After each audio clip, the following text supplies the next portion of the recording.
From JBS Studios in Greater New York, this is the JBS News Update with Teisha Bader. I'm Teisha Bader with the JBS News Update for Wednesday, July the 19th, 2017. Israeli Prime Minister Benjamin Netanyahu addressed the continuing unrest following the installation of metal detectors at the entrance to the Temple Mount in Jerusalem's Old City, saying today that for now, the new security measures will remain in place.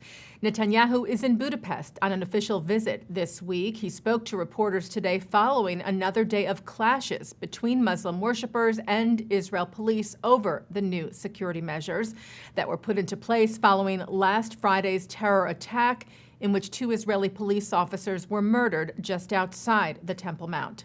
The Times of Israel cites the prime minister saying that he held security consultations over the phone with officials in his cabinet about the situation and that no decision was made yet.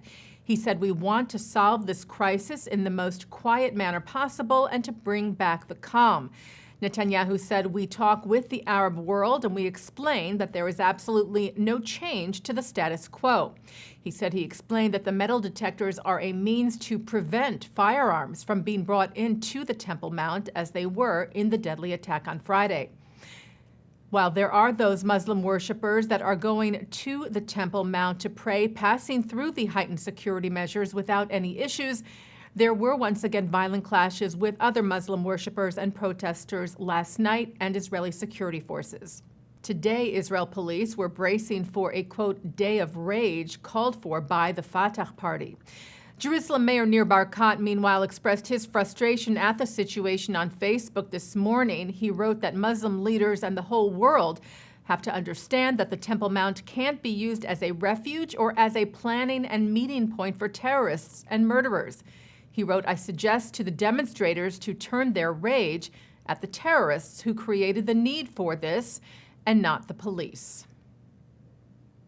The IDF, for the first time, shared information about its ongoing humanitarian efforts to help Syrian civilians caught in the country's civil war. Operation Good Neighbor, the IDF said, launched in June of 2016. It includes medical care in Israel and hundreds of tons of food and clothing and an abundance of water and gas delivered across the border to Syria, among other efforts. Brigadier General Yaniv Ashur told members of the press that the project has a significant impact on Israel's security. Ashur said that over 600 children and their parents come to Israel every month for medical treatment, and that all children return to Syria with backpacks full of clothes, their mothers with backpacks full of medicine. Yesterday marked the 23rd anniversary of the terror attack on the AMIA Jewish Center that took place in Buenos Aires, Argentina on July the 18th of 1994. 85 people were killed in the bombing, believed to have been carried out by terror group Hezbollah with backing from Iran. Some 5,000 people gathered at the site in the Argentinian capital yesterday, and memorials were held in other locations as well around the world. In Israel, about 200 Argentinian young people gathered in Tel Aviv to commemorate the attack in a ceremony organized by Birthright. The U.S. State Department expressed its sorrow over the attack. Spokesperson Heather Nauert said, "For the past 23 years, we have joined the Argentine government and victims of this terrorist attack in seeking justice." She said, "We continue to believe that the Iranian government has a responsibility to cooperate fully with Argentine authorities in bringing the perpetrators to justice." The mayor of Berlin, Germany, accompanied the Duke and Duchess of Cambridge today at a visit to the Berlin Holocaust Memorial Museum.